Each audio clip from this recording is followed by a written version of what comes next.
بكماله كشف الدجى بجماله حسنت جميع خصاله صلوا عليه।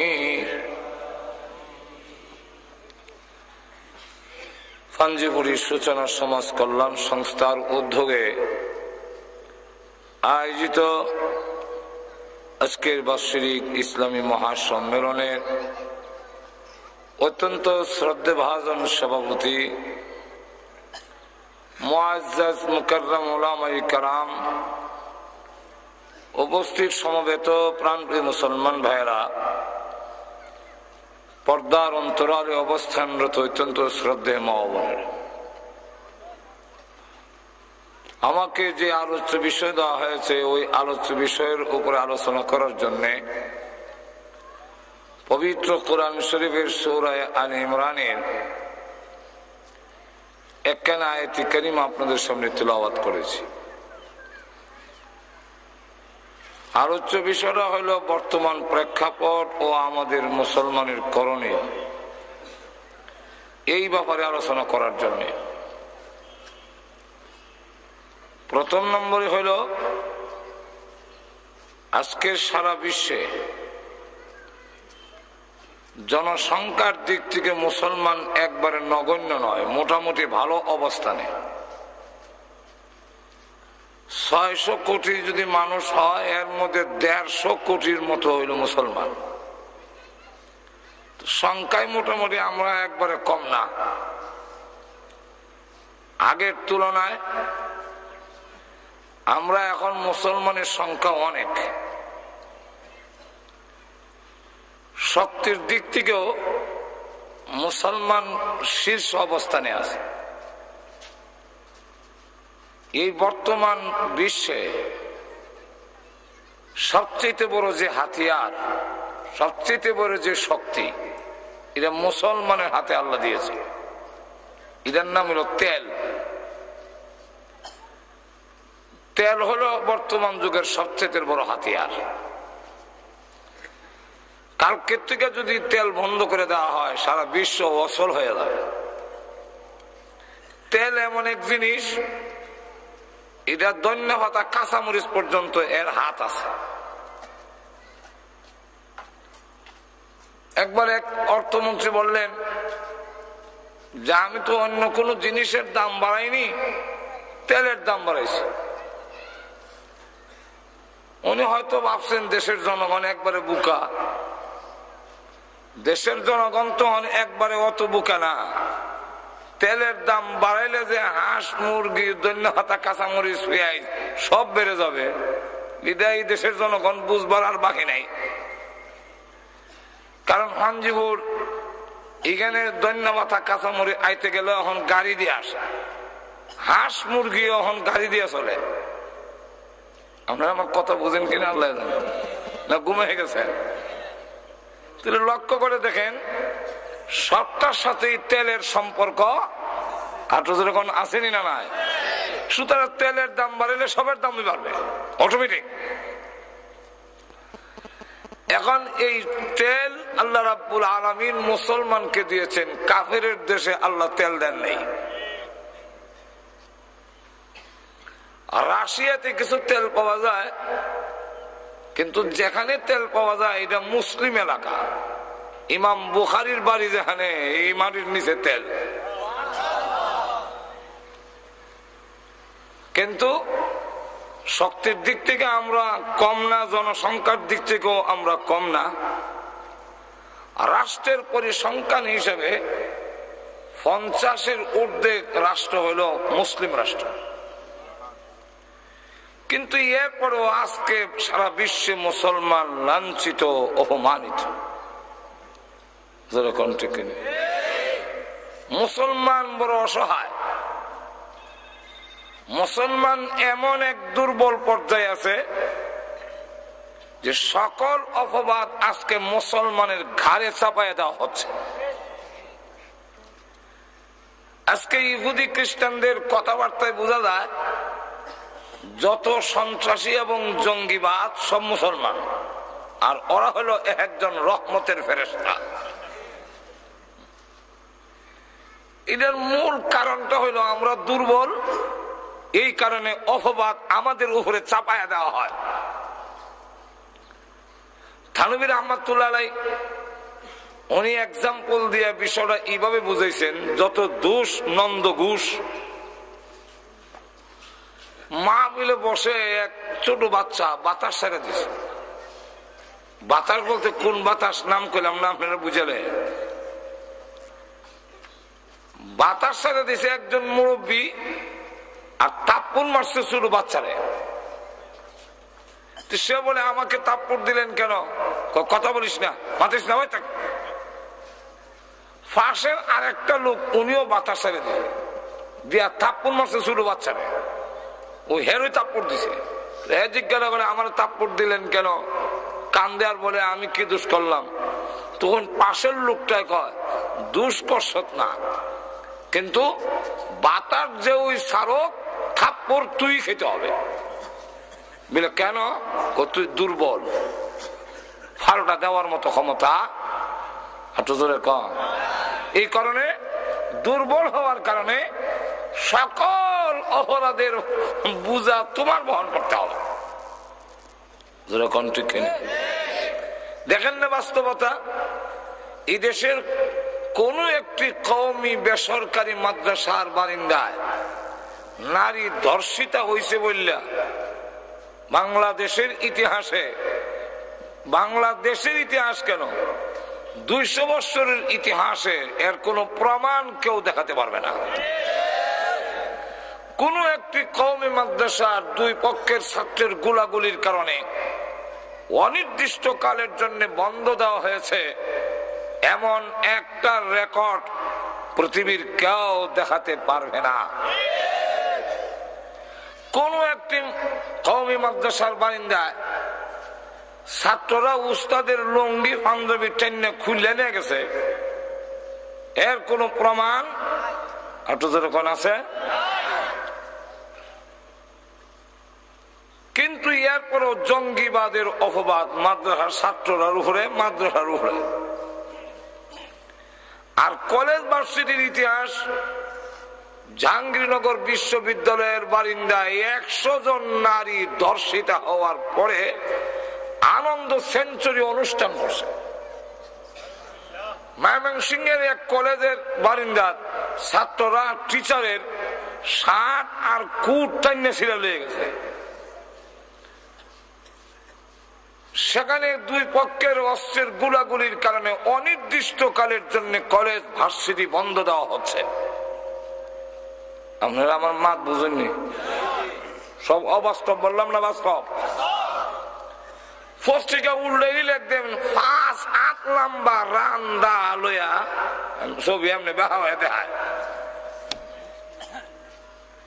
কিন্তু এরপরও জঙ্গিবাদ আর সন্ত্রাসীর অপবাদ কলেজ ভার্সিটির কোন ছেলেকে দেওয়া হয় না। না দেওয়ার কারণ মাদ্রাসা দেখে দেওয়ার কারণ হলো এরা দুর্বল। ঠিক কিনা? আর কলেজ ভার্সিটির ছেলেদেরকে যদি জঙ্গিবাদ কোন মন্ত্রী কয়, তাহলে হকিস্টিক দিঘা বাড়িয়া মন্ত্রীগিরি ছুড়াই লিব। জোরে ঠিক কিনা? তাহলে সকল অপবাদ দুর্বলের উপরে ছাপাইয়া দেওয়া হয়। ঠিক আজকে সারা বিশ্বে সকল অপবাদ মুসলমানের উপরে ছাপাইয়া দেওয়া হয়। কেন? মুসলমান আজকে অসহায়, বড় দুর্বল, এই জন্য সব দোষ মুসলমানের কাঁধে। কেন আজকে আমাদের এই পরিস্থিতি? এই পরিস্থিতি হওয়ার কারণটা কি? সংখ্যায়ও আমরা দুর্বল না, অর্থের দিক থেকেও আমরা দুর্বল না, রাষ্ট্রের সংখ্যা হিসেবেও তো আমরা কম না। কিন্তু আজকে মুসলিম এত লাঞ্ছিত অপমানিত কেন?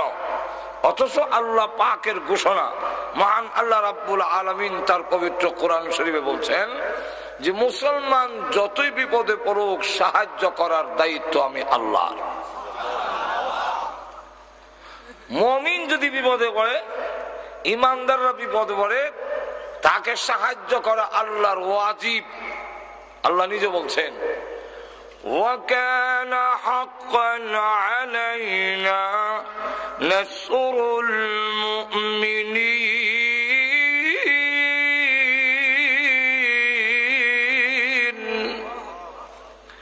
وكان حقا علينا আল্লাহ বলেন আমার উপর হক, আমার জিম্মাদারি যে হাক্কান আলাইনা নাসরুল মুমিনিন, মুমিনদেরকে সাহায্য করা, মুমিনদেরকে সাহায্য আল্লাহ রাব্বুল আলামিন করবেন। শুধু এখানেই না, আল্লাহ রাব্বুল আলামিন আরেক আয়াতে বলছেন যে কিভাবে করবেন। যেইভাবে ইউনুস আলাইহিস সালাতু ওয়াস সালামকে নিঃছিদ্র বেষ্টনীর ভিতরে আমি আল্লাহ সাহায্য করেছিলাম, আজও তোমাদের করব। আর জোরে কোন ইউনুস আলাইহিস সালাতু ওয়াস সালাম মাছের পেটের ভিতরে চলে যাওয়ার পরে সেখান থেকে বের হওয়ার কোন রাস্তা নাই। পৃথিবীর কোন মানুষ বিশ্বাস করবে না মাছের পেটে চলে গেলে এই মানুষটা ফিরে আসবে, এই কথা জিন্দেগিতে কোনোদিন কেউ বিশ্বাস করবে না। তাও একটা মাছে নয়, দুইটা মাছে ওনাকে খেয়ে ফেলেছে। প্রথম যেই মাছে ওনাকে গিলে ফেলেছে, আর একটা মাছ এসে ওই মাছটা সহ গিলে ফেলেছে। দুইটা মাছের পেটের ভিতরে চলে গেলেন। হযরত ইউনুস আলাইহিস সালাম সেই মাছের পেটে একদিন দুই দিন না 40 দিন পর্যন্ত থাকার পরে সুস্থভাবে বের হয়ে আসলেন।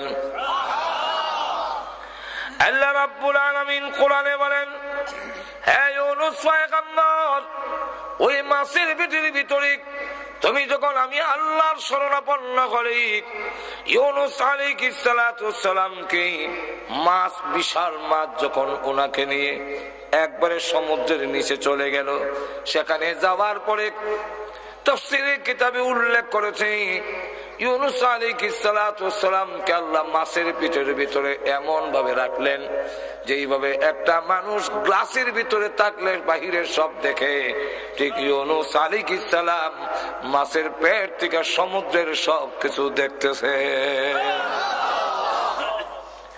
সেখানে যাওয়ার পরে একটি গুনগুনি আওয়াজ ওনার কানে আসতে লাগলো।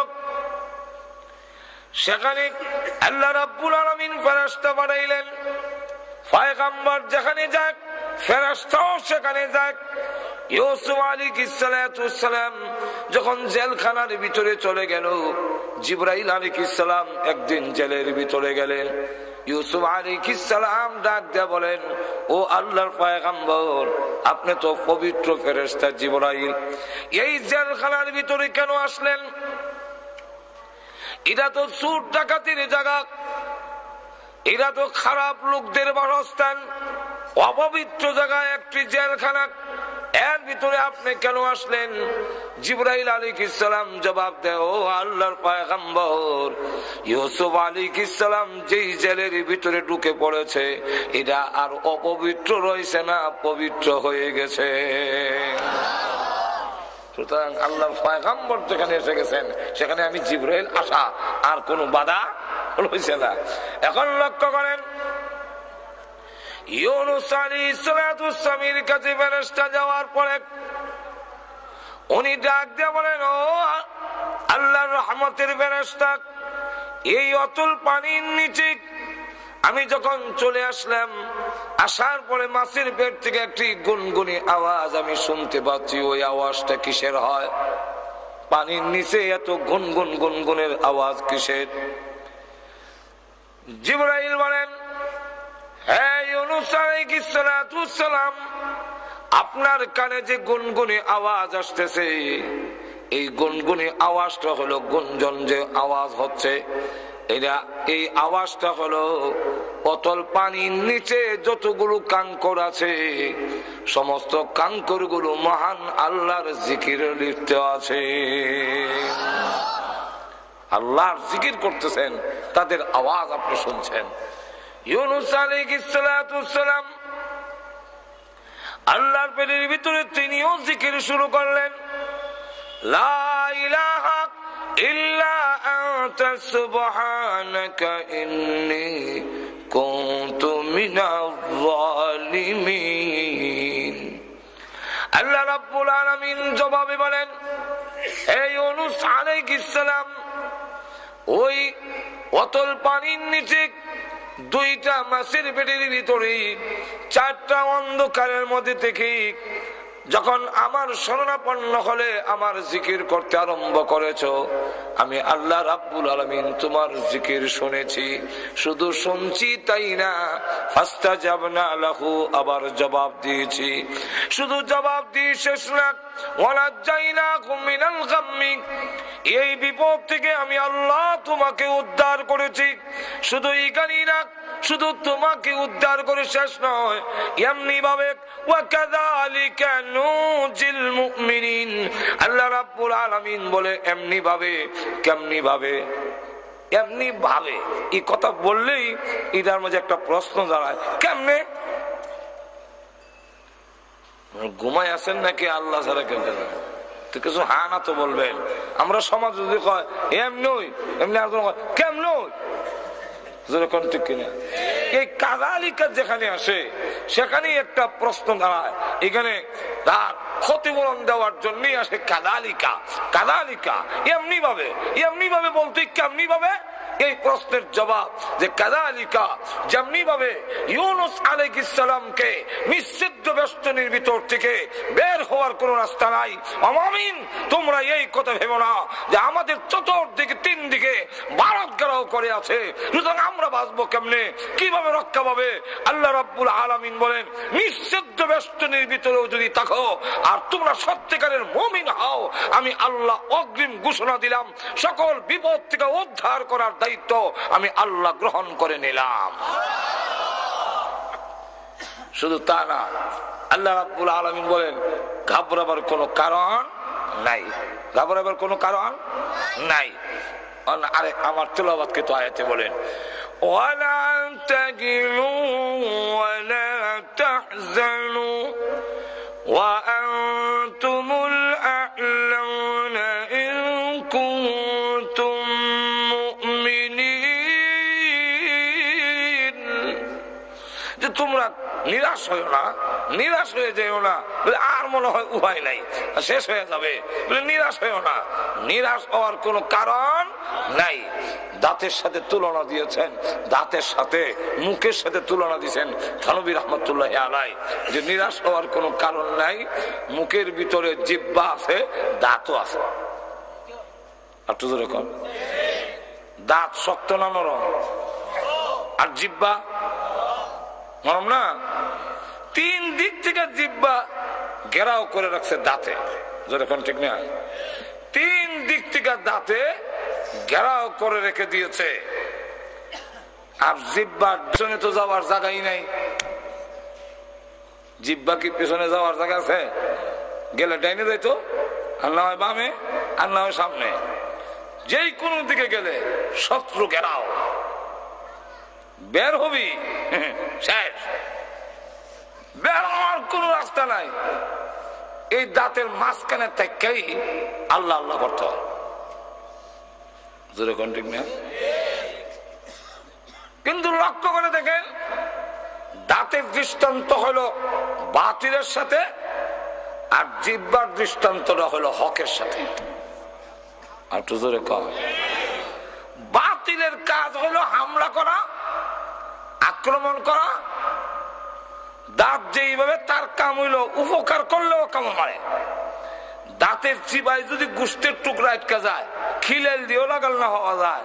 জিহ্বার কিন্তু খবর আছে। জিহ্বা দেখবেন কতক্ষণ হরে হরে ঠেলে, ঠিক না? বলেন তো দেখি, যেই সময় দাঁতের চিবার থেকে গোস্তের টুকরা বের করার জন্য ধাক্কা দেয়, আসতে দেরি হইলে দাঁতে কি খাতির করবে না কামড় মারে দিব? আর একটু জোরে কর। কামড় মারতো না নি? তখনও কামড় মারে। দাঁতের উপকার করতে গেলেও কামড় মারে। আমাদের দেশে দেখবেন দাওয়াত ও তাবলীগে ভালো কাজ করতেও যদি কোন মহল্লায় যায়, একদল আছে গাঠি গুটি উড়ায় বাইরে ফালাই দেয়।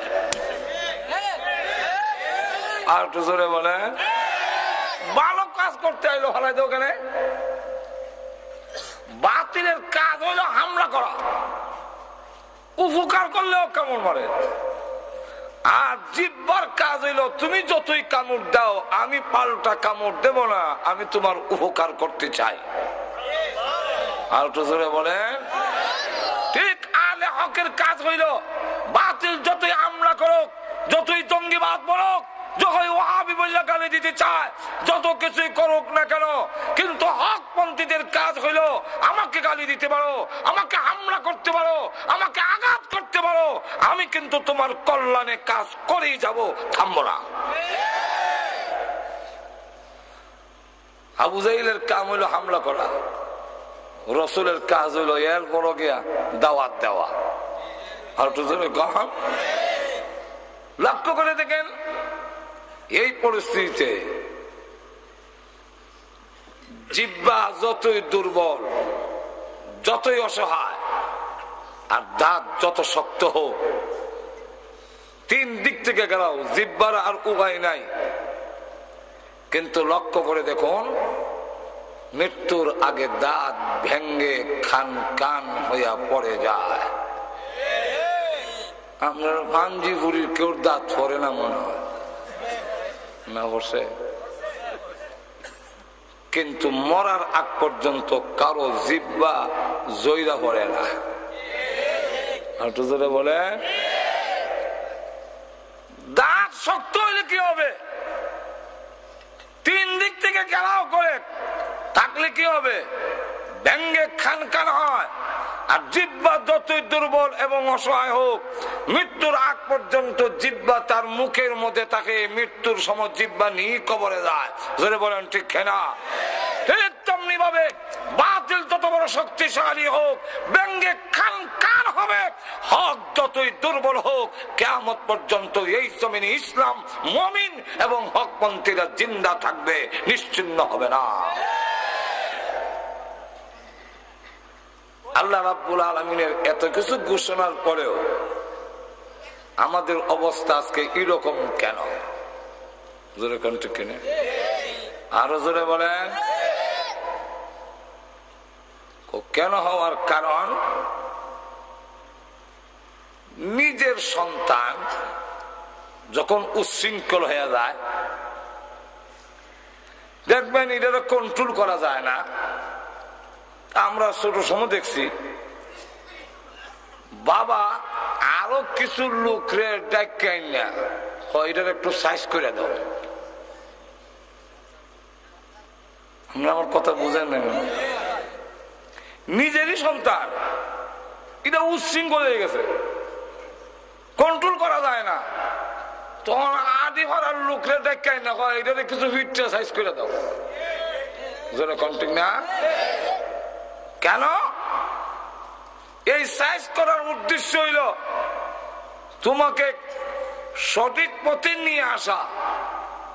বাবা হইয়া যেমন নিজের সন্তানকে অন্যকে দিয়ে পিঠায়, আল্লাহ বলেন তোমরাও যখন আমি আল্লাহর কথা মানবে না, মুমিন হয়ে যখন পাপাচারে লিপ্ত হবে, যখন জঘন্যতম অপরাধে লিপ্ত হয়ে যাবে, তখন আমি আল্লাহ দুশ্মন দিয়ে ফিটাইয়া তোমরা সাইজ করব। আর তো জোরে কম। এটার একটা কবিতা দিয়ে বললে আপনারা বুঝতে সুবিধা হবে। বলবো? কুকন কুকন ডাক পারি, কুকন মোদের কার বাড়ি, আয় রে কুকন ঘরে আয়, দুধ মাখা ভাত কাকে খায়? কে খায়? কাকে খায়? ডাকে খারে, ডাকে খারে। কুকন রে ভাত খায় কে? দা কাকে? কাকে যদি খায় কুকন রে ডাকে কেনে? আর কুকনকে যখন ডাকে তখন তো বলার দরকার ছিল, কুকন কুকন ডাক পারি, কুকন মোদের কার বাড়ি, আয় রে কুকন করে আয়, দুধ মাখা ভাত খাইয়া যা। যেরকম ঠিক না? ডাকে কুকন রে আর ভাত খায় খাওয়ায়। এটা কি কবিতা? কবিতা ঠিক আছে, কিন্তু কিছু শব্দ মাহজুব আছে, উজ্জ আছে। কুকনের জন্য দুধ দিয়া ভাত মাখাইছে, মা খাওয়াবে, কিন্তু কুকন এটা দুষ্ট। কুকন সে বাড়ির গেইটের বাইরে চলে গেছে, মা ডাইনে গেলে হে বামে যায়, মা বামে গেলে হে ডাইনে যায়, ধরা দেয় না। মা অগ্রসর হয়ে মাটির শাখা দিয়া ইডা মারে। মা তখন বলেন এই দুধ ভাত খাইলে তোর লাভ হবে, আমার কিছু না, কিন্তু ধরো দেশ না, উল্টা আমারে আরো ডিল মারো। তাহলে এই ভাত আর এখন তোরে খাওয়াইতাম না, কাউরে খাওয়াইলাম। ভাত ছিল তোর, কিন্তু তোর আসর এনে কাউয়ায় খায়। তাহলে কবিতাটা হবে কুকন কুকন ডাক পারি, কুকন মোদের কার বাড়ি, আইরে কুকন ঘরে আয়, তোর দুধ মাখা বা তোর আচরণে কাকে খায়। আর একটু জোরে কম। ঠিক তেমনি হবে আল্লাহ রাব্বুল আলামিন বলেন মাটির নিচের তেল তোমাদেরকে দেওয়া হয়েছিল, শক্তিশালী হবে, আমি আল্লাহর ইবাদত বন্দি করবে, আমার গোলামি করবে। কিন্তু তোমরা দেখা যায় তেল পেয়ে আর অন্যায়ের গুড়িতে তেল জমে গেছে, চর্বি জমে গেছে। এখন তোমরাও ওই মূর্তি পূজারীদের মতো মূর্তির সংস্কৃতি বিশ্বাসী হয়ে গেলে তোমরাও আমি আল্লাহকে ছেড়ে দিয়ে মূর্তির সংস্কৃতি বিশ্বাস করো, জায়গায় জায়গায় মূর্তি স্থাপন করো, ভাস্কর্যের নামে তোমরা মূর্তি স্থাপন করো, মূর্তির সামনে গিয়ে হ্যাঁ হ্যাঁ করো, যেরকম ঠিক না। তোমরা যখন কবরের সামনে গিয়ে সেজদা দাও, তোমরা যখন মূর্তির সামনে সেজদা দাও, তোমরা যখন এক ভণ্ডর সামনে গিয়ে মাথা ঝুঁকাও, নিজের হাতে তুমি নিজের মর্যাদা কমাইয়াছ, অতএব তোমাকে কেউ রক্ষা করতে পারবে না। আর একটু জোরে বলেন। অথচ মুসলমান যখন নিজে, আমরা অনেক সময় বলি যে হুজুর জিনিসের দাম যে বেড়ে গেল, জিনিসের দাম যে বাড়ছে, এটার কারণ কি? আমরা মনে করি সরকার পরিবর্তন হইলে জিনিসের দাম কমে যাবে, এমপি পরিবর্তন হইলেই সমস্যার সমাধান হয়ে যাবে। তখন চাউল এমন সস্তা হবে, বস্তা ভরে রাস্তার কিনারে ফেলায় রাখবে আর নিয়ে আসবেন। আর হয়তো তেল সোয়াবিন এগুলো খাল দিয়ে বাইসা দেব, বালতি বইরা নিয়ে আসবেন, এমন আশা করে কিন্তু বসে আছেন যে সরকার পরিবর্তন হয়ে গেলেই সব হয়ে যাবে। কিন্তু আদৌ হবে না। একবার আমাকে বললো হুজুর ওয়াজ করলে খালি হবে, জিনিসের দাম যে বাড়ছে এগুলার কিছু প্রতিবাদ করার দরকার নাই। কি জিনিসের দাম বাড়লো? যে চাউলের দাম বাড়ছে। আমি না বাড়ে আমার কি হইলো, 500 টাকা কেজি হইলো, আমার তো কোনো সমস্যা নাই, আমি সারা বছর মানুষের গরুই খাই। 500 না 1000 হইলে কি? তেলের দামও বাড়ছে, তা তো সমস্যা, কারণ আমার গাড়ির তো আর কেউ তেল খাওয়ায় না। দিলাম মিছিল, তেলের দাম কমাতে হবে, আর না হয় গদ্দি ছেড়ে দিতে হবে। ছেড়ে দিল, আরেক দল ক্ষমতায় গেল, যাওয়ার পরে আরো 10 টাকা করে তেলের দাম বাড়াইছে। তখন জিজ্ঞাসা করলাম এখন বাড়াইলেন কেন? আমাকে তখন জবাব দেয় দেশ চালাইতে গেলে তো তেলের দাম বাড়াইতে হবে না, সরকার চালাবে কিভাবে? আমি বললাম এই কথা তো আগের বেড়ায়ও কইছিল, তুমি আর কইয়া লাভ কি? জোরে কণ্ঠ কিনে আরো জোরে। মূল সমস্যা এখানে নয়, মূল সমস্যা হলো হাদিসে কুদসির মধ্যে আল্লাহ রাব্বুল আলামিন বলেন তোমার দাম বাড়াও, তখন জিনিসের দাম কমবে, তোমার দাম বাড়বে। আর তুমি যখন তোমার না দাম কমায় দিবে, তুমি আশরাফুল মাখলুকাত হইয়া ফেরেশতার চাইতে শ্রেষ্ঠ হয়ে, তুমি যখন সৃষ্টির সেরা হয়ে কবরের সামনে মাথা নত করবে, বানরের সামনে মাথা নত করবে, জড়াওয়ালার সামনে মাথা নত করবে, মূর্তির সামনে মাথা নত করবে, তখন তোমার দাম কমবে, পেঁয়াজ রসুনের দাম বাড়বে। পৃথিবীর কেউ তোমাদের জিনিসের দাম কমাতে পারবে না। আর ইবি বাস্তবতা। আর সাহাবাই কেরাম আল্লাহ ছাড়া কারো সামনে মাথা নত করতে তারা জানে না। যেরকম ঠিক না, এই কারণে তাদের দাম বাড়ছে, জিনিসের দাম কমছে। আল্লাহু আকবার। সংখ্যায় কম, কিন্তু এরপরও তাদের সাথে কুলাইতে পারছে না। আবু উবাইদা ইবনুল জাররাহ রাদিয়াল্লাহু আনহু, তিনি হলেন সেনাপতি নিযুক্ত হয়েছেন নতুন, তাই ফজরের নামাজ তিনি পড়ালেন। পড়ানোর পরই দেখে 60,000 সোলজার সামনে এসে দেখে বলতেছে, হে মুসলমানেরা, তোমরা নাকি যুদ্ধের ময়দানে মরলে জান্নাতে চলে যাও। কেউ যদি জান্নাতে যাওয়ার শখ থাকে, আসো জান্নাতে পাঠাই। জান্নাতে পাঠাই না, ক্রিটিসাইজ করতেছে। এই ক্রিটিসাইজটা কেন? এর একটা কারণ আছে। কারণটা হইল, মুসলমানরা যখন ইয়ারমুকের মাঠে গিয়ে তাবু গাড়ল, হিরাক্লিয়াস রাজা তখন গোয়েন্দা পাঠাইল যে মুসলমান যে আমাদের সাথে লড়াই করতে আসছে, রাত্রে একটু গোপনে গোপনে তাদের একটু খোঁজ খবর নেও তো। খোঁজ খবর নিয়ে গোয়েন্দারা যে রিপোর্ট দিছে, এই রিপোর্টটা হইল মুসলিম জাতি বড় ভীতু, এদেরকে হয়তো সরকার জোর করে চাপ দিয়ে পাঠাই দিছে, ওরা আসতে রাজি না। কেমনি বললে? দেখলাম কেউ দাঁড়াইয়া, কেউ মাথা নত করে, কেউ মাটিতে মাথা রেখে, কেউ 2 হাত উঁচু করে কাঁদছে। এতে বোঝা যায় আগামীকাল যুদ্ধ যে হবে, রাত থেকে কান্না শুরু করছে। অথচ সাহাবাই কেরামের অবস্থা হইল ফুরসানুন বিন নাহার ও রুহবানুন বিল লাইল।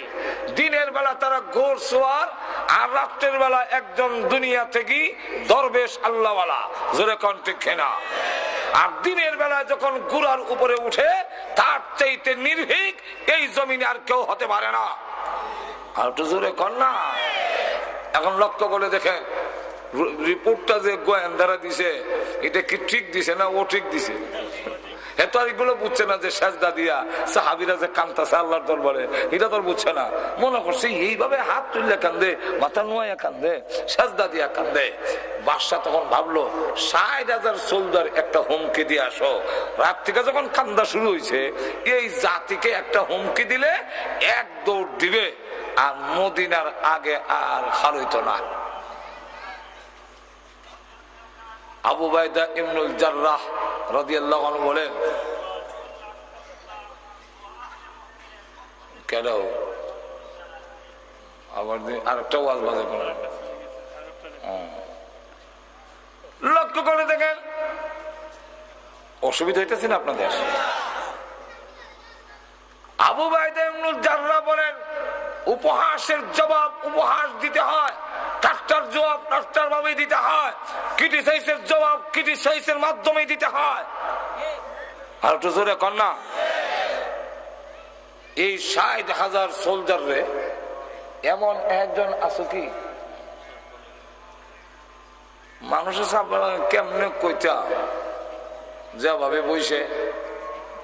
এরপরেও মহান আল্লাহ পাক কোরআনে বলছেন, তোমাদেরকে যখন বলা হয় মজলিসে মাহফিলে, ওয়াইদা কিলা লাকুম তাফাসসাহু ফিল মাজালিসি ফাফসাহু ইয়াফসাহিল্লাহ, তোমরা যদি জায়গা বড় করে দাও, আমি আল্লাহ তোমাদের জায়গা বড় করে দেব। এখন আপনারা কি চান কবরে হাসরে জায়গা বড় হোক? কে কে চান দেখতাম? হাত তুলে না, হাত তুলে না, লইলা লইলা লইলা। যে লড়ে হেসায়, যে লড়ে না হেসায় না। যদি আপনি মনে করেন কবরে আমার জায়গা সংকীর্ণ হোক, আমি তো লড়বো না, তে বসে দেয় না, আপনার কোনো আপত্তি নেই। আর যদি চান যে একটু জায়গা বড় হওয়ার দরকার, তাহলে একটু ছেড়ে যান।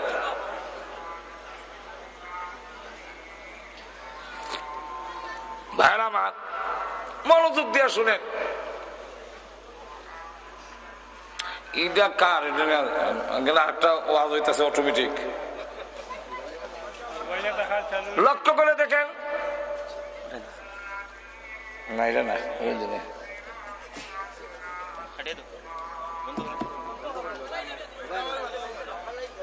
এখন লক্ষ্য করে দেখেন, বলল একজন কে আসো যে এই ৬০,০০০ সোলজারে একটা দৌড় দেওয়াতে পারবে একজন ব্যক্তি? লাইন থেকে নামাজের কাতার থেকে একজন দাঁড়ায় বললো ইনশাআল্লাহ আমি পারবো। আবু উবাইদা ইবনুল জাররাহ বলেন আপনি বসেন। আর কে আছেন? ২ নম্বরে আরেকজন দাঁড়ালো, বললো আপনিও বসেন। ৩ নম্বরে আরেকজন দাঁড়াইলো, বললেন আপনিও বসেন। ৪ নম্বরে দাঁড়াইলো খালিদ বিন ওয়ালিদ রাদিয়াল্লাহু আনহু, যিনি কিছুদিন আগে, এই আগের দিনও তিনি সেনাপতি ছিলেন। উনি দাঁড়ায় বলেন ইনশাআল্লাহ আমি পারবো। আবু উবাইদা ইবনুল জাররাহ রাদিয়াল্লাহু আনহু বলেন আমিও আপনাকেই চাইছিলাম, আমার মনটা চাইছিল আপনিই যান। হযরত খালিদ বিন ওয়ালিদ রাদিয়াল্লাহু আনহু বলেন আপনার মন যদি আমাকে দিয়ে চাচ্ছিল তা আমার নামটা বললেই হইতো। বলে আপনি দাঁড়ান। বলে দেখেন কালকেও আপনি আমার সেনাপতি ছিলেন, আপনি আমার মুরব্বী, আপনার নাম ধরে অর্ডার দেই কেমনে? কত সম্মান। আর আমরা আগের মন্ত্রী হইলে পুলিশে পরে বেরিয়া নাকে মুখে তার রক্ত, নিচে দেয় পেশাব পায়খানা ছুড়াইয়া ছেড়ে দেয়। লক্ষ্য করেন, তা আপনি কি পারবেন এই ৬০,০০০ একা দৌড় দেওয়াইতে? বলে ইনশাআল্লাহ। আপনার ডকুমেন্ট, আপনার দলিল কি? আপনার দলিল কি? দলিল হলো প্রথম নম্বর হলো হাদিস, ২ নম্বর দলিল, প্রথম নম্বর কোরআন, ২ নম্বরে দলিল আমার হাদিস। বলে কি দলিল বলেন? বলে ১ নম্বর হলো আল্লাহ কোরআনে বলছেন ওয়ালা তাহিনু ওয়ালা তাহজানু ওয়া আনতুমুল আ'লাউনা ইন কুনতুম মুমিনিন। তোমরা ঘাবড়াইও না, তোমরা ভয় পেও না, নিরাশ হইও না, সব জায়গায় তোমরা বিজয়ী হবে যদি তোমরা মুমিন হও। তাহলে আল্লাহর ঘোষণা অনুযায়ী আমি মুমিন হইলে বিজয়ী হব। যেরকম ঠিক না, সেখানে তো বলা হয় নাই যে ৬০,০০০ মোকাবেলায় ৬০,০০০ যেতে হবে। যেরকম ঠিক না, শুধু শর্ত দিচ্ছেন মুমিন যদি হও বিজয়ী হবে। যেরকম ঠিক না। তখন লক্ষ্য করে দেখেন এই পরিস্থিতিতে হাদিস, আল্লাহু আকবার, হাদিসে আল্লাহ রাসূল বলেন যার ভিতরে ঈমান আছে সে হইল জিন্দা, আর যার ভিতরে ঈমান নাই সে হইল মুর্দা। ৬০,০০০ মুর্দা, আমি একা জিন্দা। আর ৬০,০০০ মুর্দার জন্য একজন জিন্দাই যথেষ্ট নাকি? আপনার গ্রামের কবরস্থানে আপনি একা গিয়ে দাঁড়াইলে কবরে যারা আছে কেউ দাঁড়াবে আপনার সামনে? তাহলে এই ৬০,০০০ জন্য আমি একাই যথেষ্ট। আচ্ছা তাহলে আপনি যান, তবে একা যান কেমনে? আরো ৫৯ জন দেই, তাহলে কজন হবে? মাথা পিছে কজন করে পড়ে? ১,০০০ জন। তাহলে দূর থেকে সুইচ টিপ দেওয়া না, কাছে গিয়া এক তরবারি নিয়ে সেদাসিদি। ঠিক না? শুরু হয়ে গেল লড়াই। ফজর নামাজের পরে উভয় পক্ষের ঘুরার খুরের আঘাতে ধুলাবালু এমন উঠতেছে যার বলে বিজয় হচ্ছে না পরাজয় হচ্ছে, কে মরছে না কিচ্ছুই বোঝা যায় না। আসরের নামাজের পরে যখন ধুলাবালু কিছু থামলো, আবু উবাইদা ইবনুল জাররাহ রাদিয়াল্লাহু আনহু বলেন যে আমি গেলাম, আমার বিশ্বাস মুসলমান তো জুসে গেছে জজবায়, ৬০,০০০ মোকাবেলায় ৬০ জন তো শহীদ হয়ে যাবে। দেখি অবস্থা কি হয়েছে, গিয়ে দেখি রক্তে ভিজে মরুভূমির বালু এমন প্যাক, এমন কাদা হয়েছে আমার গুড়ার খোর পাও কাদার ভিতরে ঢুকে যায়। তখন তিনি ডাক দিয়ে আর লাশ যা পড়ে আছে উল্টায় দেখে চেহারা মুসলমানের না। ময়দানে দাঁড়িয়ে চোখের পানি ছেড়ে দিয়ে কান্না শুরু করে দিয়েছেন, প্রভু হে রব্বুল আলামিন, তোমার নবীর হাড় ভাঙ্গা পরিশ্রমের মাধ্যমে যেই সাহাবীগুলো তৈরি করেছেন ওনারা শহীদ হয়ে গেছেন, আমার কোনো আপত্তি নাই, শাহাদতের মরণ হলো মর্যাদার মরণ, কিন্তু তোমার নবীর সাহাবীগুলোর লাশটা কেউ দিবে না। আল্লাহ, আমি সম্মানের সাথে তাদের দাফন করব। এইভাবে যখন দাঁড়িয়ে কাঁদতেছি, হঠাৎ করে দেখে ওই মাটির কিনারে একজন লোক হতভম্ব হয়ে দাঁড়িয়ে আছে। ভাবলেন ওনার কাছে গেলে হয়তো কিছু জানতে পারি ঘটনা। কাছে গিয়ে দেখেন তিনি হলেন খালেদ বিন ওয়ালিদ।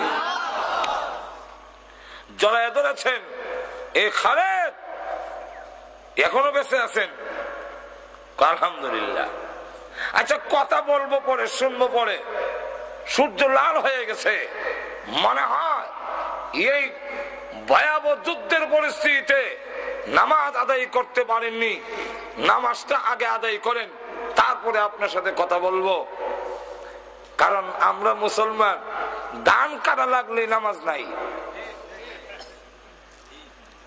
আমার পাশের বাড়িতে রাত 11টার সময় শুনি কাতকামুদি চলা। ভাবলাম এত রাতে কাতকামুদি চলা করছি গে, আমার মনে হয় নামাজ পড়তে পারছে না, এশার নামাজ দেরি হয়ে গেছে। না, আবার শুনি কাতকামুদি চলা, এইভাবে 4 বার বলছে। ভাবলাম কি রে, এত কাতকামুদি চলা করছি গে। গেলাম, গিয়ে বললাম চাচা এত কাতকামুদি চলা করছি গেছে।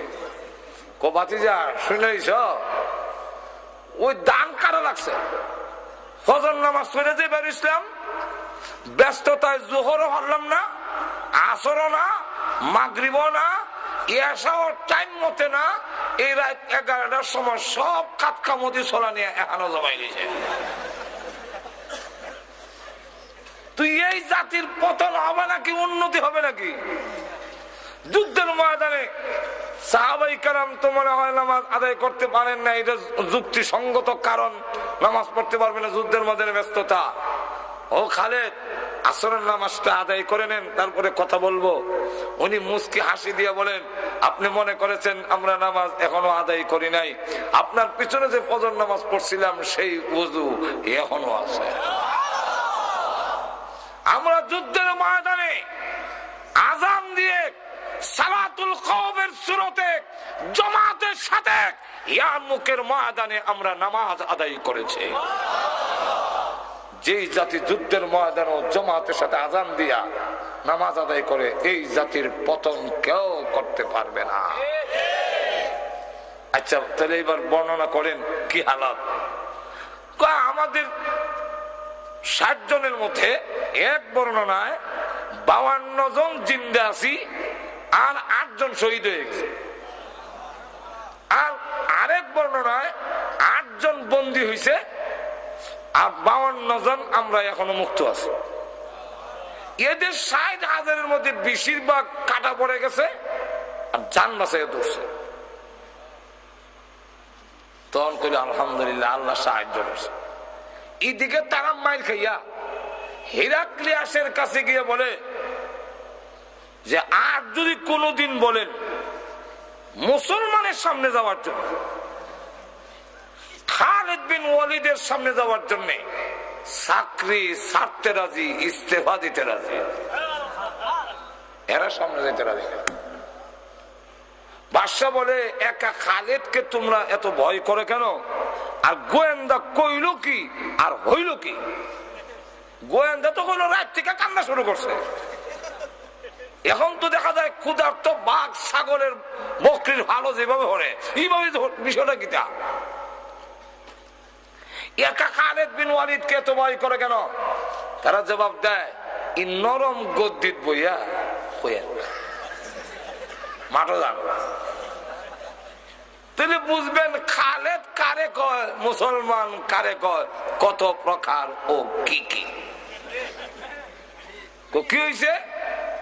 খালিদ বিন ওয়ালিদ নারায়ে তাকবীর স্লোগান দিয়ে তরবারি যখন উপর দিকে উঠায়, আমরা দিকে একটা তরবারি উঠায়, ওটায় যখন এইভাবে চক্কর দেয়, তখন আমাদের কাছে মনে হয় সারা আকাশে যেন তরবারি চমকাইতেছে। আর যখন নিচের দিকে নামায়, তখন আমাদের কাছে মনে হয় একটা নয় 60,000 তরবারি যেন পড়তেছে। তখন তাই নাকি বলে হা, তাহলে সেই খালেদকে ষড়যন্ত্রের সাথে হত্যা করা হবে। তুই শেষ। কি ষড়যন্ত্র? মুসলমান তো যুদ্ধ চায় না, মুসলমান সবসময় সন্ধি চায়, আপুস চায়, মায়ের চায় না। আর তুজরে কন্যা তাহলে সন্ধির প্রস্তাব দিয়া খালিদ বিন ওয়ালিদকে দাওয়াত দিয়ে এনে মেরে ফেলবো। লোক পাঠাইছে। এই সময় খালিদ বিন ওয়ালিদ রাদিয়াল্লাহু আনহু, আবু উবাইদা ইবনুল জাররাহ রাদিয়াল্লাহু আনহু দুজনে গুড়ার জখম গুলো মুছতেছে, রক্ত আর ওষুধ লাগাইতেছেন। এই মুহূর্তে হিরাক্লিয়াসের পক্ষ থেকে গিয়ে বলে যে তোমাদের মধ্যে খালিদ বিন ওয়ালিদকে আবু উবাইদা ইবনুল জাররাহ রাদিয়াল্লাহু আনহু বলেন কেন? আমাদের বাদশা পাঠিয়েছেন, উনি গেলে বাদশা সুরে করতে চান, লড়াই করতে চান না, তবে খালিদ যেতে হবে। আবু উবাইদা ইবনুল জাররাহ বলেন তোমরা এই কথা মনে করো না, মুসলমান একবারে নির্বোধ, খালিদ বিন ওয়ালিদকে দেওয়া হবে না। বলে কেন? বলে খালিদ বিন ওয়ালিদকে দেওয়া হবে না এই কারণে তোমাদের দুরভিসন্ধি উদ্দেশ্য মতলব বাড়ানা। বলে কি করে বললেন? সন্ধির নিয়ম হলো সেনাপতিকে প্রস্তাব দিতে হয়। আমি সেনাপতি, সাধারণ সৈনিকের সাথে তো কোনো চুক্তি হয় না।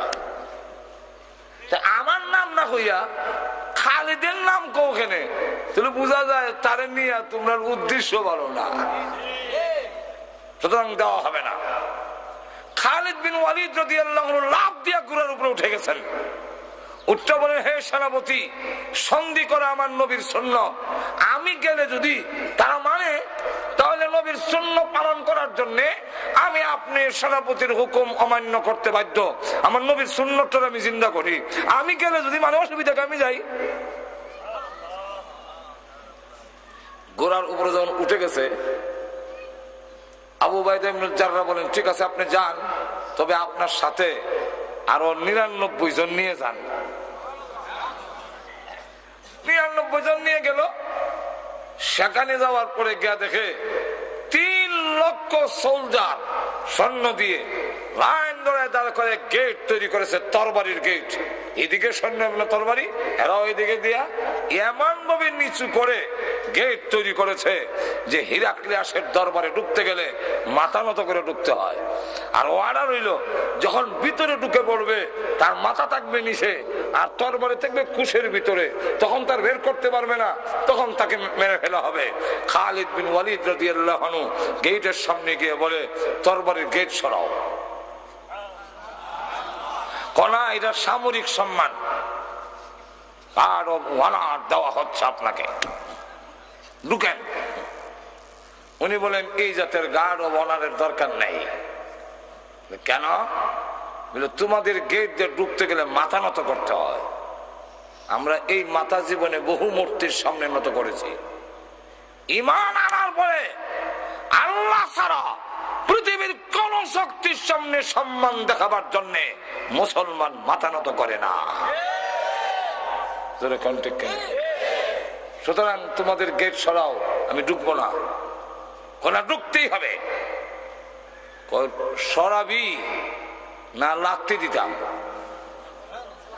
যদি না সরাও একটা লাথি দিব, তখন আর এই তরবারের গেট ওর তাপ তুলত না। ঘুমাই গেছেন মনে হয় আপনারা, রক্ত ঠান্ডা হয়ে গেছি। সুবহানাল্লাহ বলবেন না? কি সাহস! এমনি ডাক দিয়া কয় এইটা কই আইসো জানো? বলে জানি না, বুঝে আইছি। বাদশা জায়গায় চিল্লা চিল্লি কিসের শোনা যায়? বলে খালিদ বিন ওয়ালিদ আসছে, কিন্তু এটা দিয়ে ভিতরে ঢুকে না, উষ্টায় বলে হলাই দিব। বাদশা কয় গেট সরাও, লোকটার একটু দেখে নেন। ভিতরে নেওয়ার পরে সেখানে আরো 90,000 সোলজার রিজার্ভ রাখছে, না জানি কোন ঘটনা ঘটাইলা। 100টা চেয়ার দিছে বসার জন্য, খালিদ বিন ওয়ালিদ রাদিয়াল্লাহু আনহু ভিতরে ঢুকেই প্রথম চেয়ারটা দেখেই এটা উল্টো এক সাইডে রেখে দিয়েছেন। যেই মাত্র উনি হলাই দিয়েছেন, 100 জনের সেনাপতি তো সর্দার তো উনি, বাকি 99 জন আমরা হলাই দিলাম, এরা ওরা হলাই দিছে দিয়া খালিদ বিন ওয়ালিদ বাদশার সাথে গিয়ে আডু লাগাইয়া বসে।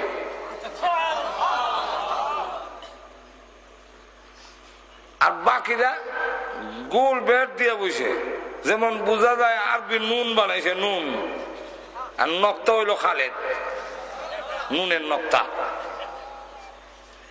এমনি ডাক দিয়া কয়, তোমরা চেয়ার দিলাম, চেয়ারও বসো না, আরো সাথে আরো লাগাই বসো, তোমরা নিচে গুল দিয়ে বেট দিয়ে বসো। মুসলমান এখনো সভ্যতা শিখছো না, ই চেয়ারও বলে না কেন? বলে চেয়ারও না বসার কারণ হইল আমাদের রসুল বলেছেন পুরুষের জন্য স্বর্ণ ব্যবহার করা হারাম। তোমার চেয়ারের ভাইয়ার মধ্যে স্বর্ণ লাগাই, এর লেগে এই চেয়ার আমরা বসিও নাই, দেখতেও চাই না, হারাই দিছি উল্টে। তো আরুর সাথে আরো লাগাই বসে কেন? বলে এটা পরে কোন আগে কও আনছো কেন? চুক্তি করবো লেগে আনছো নি? বুঝলে হ তুই কও চুক্তি প্রথম নম্বর শর্ত লা ইলাহা ইল্লাল্লাহু মুহাম্মাদুর রাসূলুল্লাহ। এই কালিমা করে নাও, তুমি আর আমি মুসলমান ভাই ভাই, আর কোন ঝগড়া ফাসাদ নাই। কই কথা কইলে তো তোমরা দল হয়ে গেলাম কি? খালিদ বিন ওয়ালিদ বলেন, হ্যাঁ, স্বজ্ঞানে স্ব ইচ্ছায় যদি কেউ মুসলমান না হয়, ইসলামের পক্ষ থেকে মুসলমানের পক্ষ থেকে কোনো চাপাচাপির বিধান নাই। জোর করে তোমার মুসলমান বানানো হবে না, স্ব ইচ্ছায় স্বজ্ঞানে হইতে হবে। এখন যখন তুমি মানতে রাজি না, তো ঠিক আছে, আল্লাহর জমিনে থাকতে হইলে আল্লাহ ওয়ালারে ট্যাক্স দিয়ে থাকতে হবে। জমিন আল্লাহর, আসমান আল্লাহর, আলু বাতাস আল্লাহর। সুতরাং এখানে আল্লাহ ওয়ালারে ট্যাক্স দিয়ে থাকতে হইব। ও ট্যাক্স দিবানি, এটা তো অপমানের কথা, অপমান না, এটা মানতাম না। এমনি খালিদ বিন ওয়ালিদ কুশের ভিতর থেকে টান দিয়া তরবারিটা বাইর করিয়া বাদশার খল্লার উপর দিয়ে একটা বুর্তি দিছে, দিয়া কয় তাহলে 3 নম্বর ফায়সালা এটাও। সেমনি খালি একটা গুড়ানি দিছে, বেটার ফেরত একটা সিবা মারছে। আমি শুনছে তো খালিদ বিন ওয়ালিদ একটা সাদা তরবারি বের করে, কিন্তু সারা আকাশে খালি তরবারি দেখা যায়। নিচের দিকে হওয়ার সময় মনে হয় যে 60,000 হরতাছে, এর লোকে ফেটে সিবা মারছে। কিন্তু এরপরও একটা বাদশা তো একটু সাহস রাখন লাগে, অহংকার দেওয়া হয়, এ খালিদ কোথায় তুমি দৃষ্টতা দেখাও? তুমি কি অনুমান করতে পারোনি 3 লক্ষ সোলজার দেখে এসেছ, রিজার্ভে রাখছি 90,000, এখন হুকুম দিলে তোমাকে 3,90,000 টুকরা করে ফেলবে। আন্দাজ না? এটা কি ইয়ার মুখের ময়দান? এরা হিরাক্লিয়াসের রাজ দরবার। খালিদ বিন ওয়ালিদ মুস্কি, কোনো ভয় নাই, মুস্কি হাসি দিয়া কয়, এটা বুঝা শুনেই তোমার আড়ুর সাথে আড়ু লাগাইয়া আগুই বইছি, যেমন তরবারি দিয়া গলা লাগাল হওয়া যায়।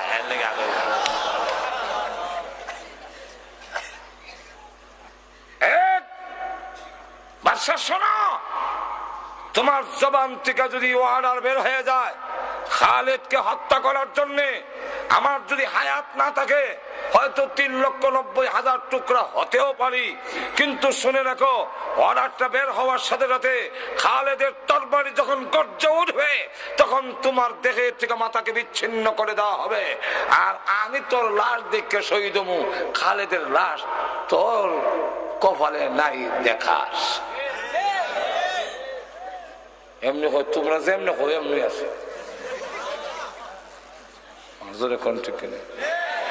এই খালিদের আজকে ভাবার হইলো কইলে খালিদের বাহাদুরি নয়। খালিদ বিন ওয়ালিদ তো উহুদের যুদ্ধে আলীর সামনে দাঁড়াতে পারিনি, আমির হামজার সামনে দাঁড়াতে পারিনি, তাই পলায়ন করে পাহাড়ের পিছন দিয়ে গিয়ে হামলা করেছিল। সম্মুখ পথে যুদ্ধ করার মতো খালেদ আলীর সামনে দাঁড়াবার ক্ষমতা ছিল না, হযরত আমির হামজার সামনে দাঁড়াবার ক্ষমতা ছিল না। এই খালেদ এত শক্তিশালী হলেন, এটা তার নিজস্ব ক্ষমতা নয়, আল্লাহর ওয়াদা।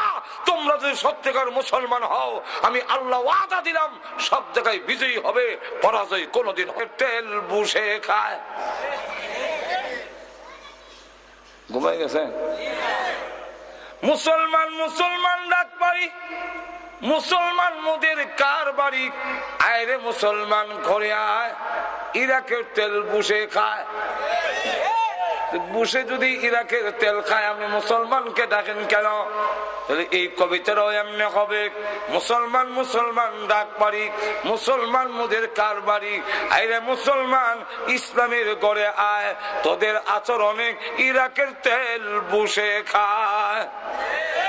আর তো জোরে কর, তোমরা যদি ওই সাদ্দাম যেভাবে কমিউনিস্ট পার্টি করে বাট পার্টি করার পরে সেও আল্লাহ মানত না, জায়গায় জায়গায় মূর্তি স্থাপন করেছে, জায়গায় জায়গায় বিশাল সাদ্দামের মূর্তি, সেও আল্লাহর প্রতি ঢিল ছুড়ে আল্লাহকে আঘাত করে সারা ইরাক সফর করলে সুন্নতকে অনুসরণ করার মতো মাদ্রাসা একটাও রাখে নাই। আপনি কোন মসজিদের ইমাম ইরাকের ভিতরে লাম্বাদারিওয়ালা কোন ইমাম পাবেন না।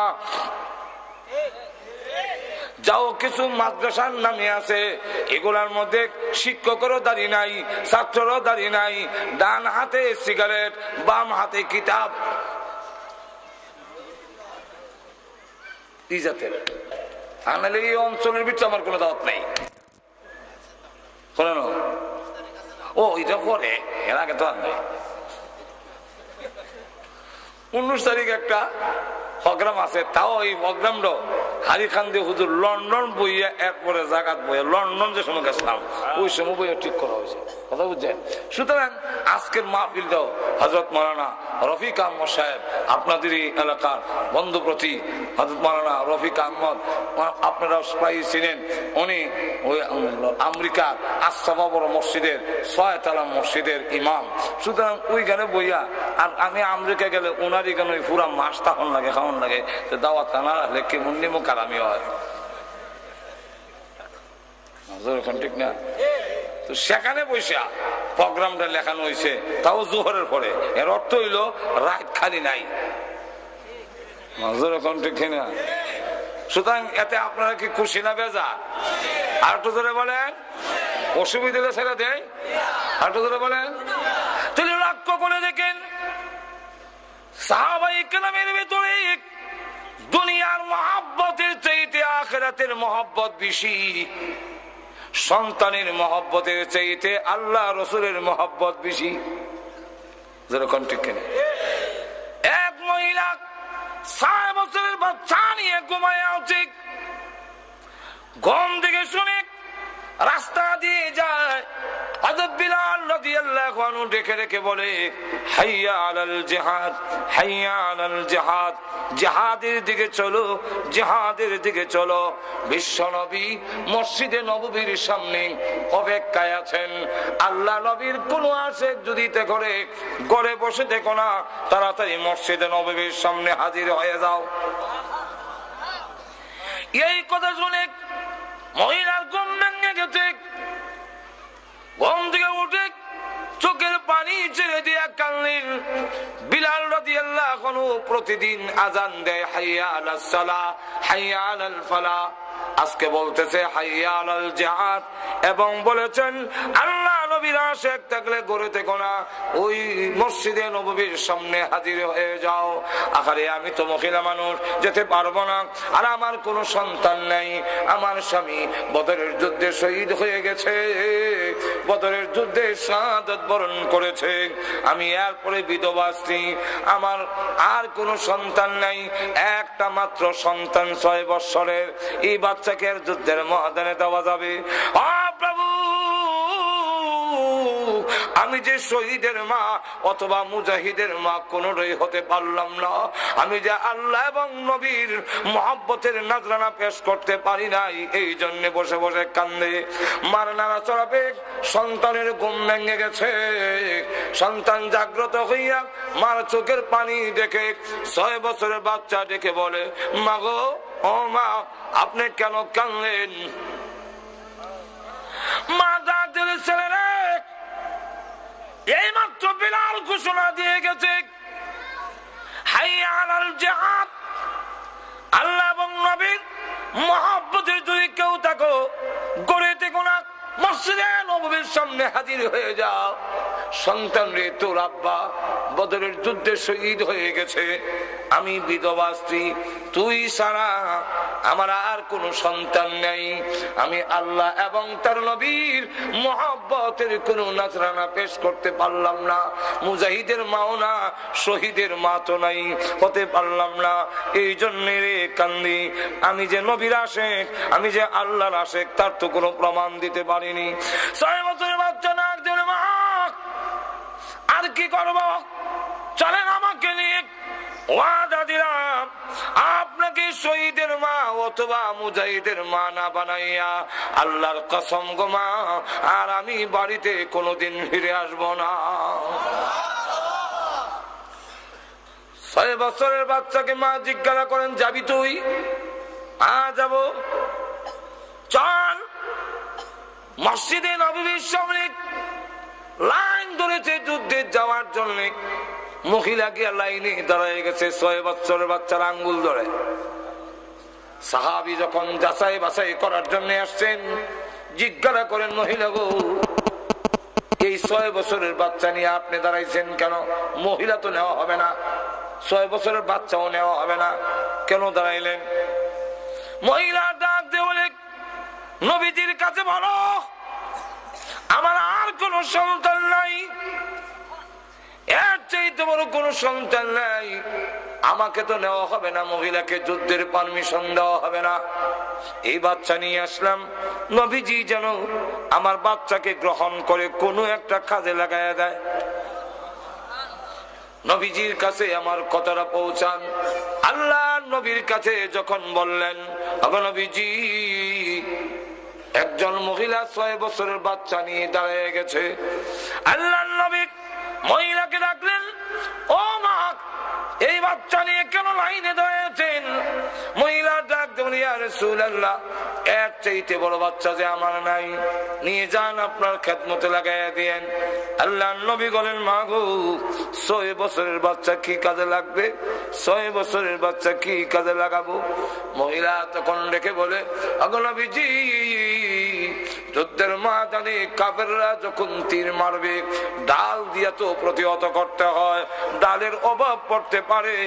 আমার 6 বছর বাচ্চাকে নিয়ে যান, কোন কাফের যদি আপনাকে তীর মারে গো, ওই ঢাল না ধরে আমার সন্তানকে সামনে ধরে দিবেন। সন্তানের কলিজায় তীরের আঘাত লাগতে পারে, আল্লাহর কসম বিশ্ব নবীর গায়ে আঘাত লাগতে পারে না।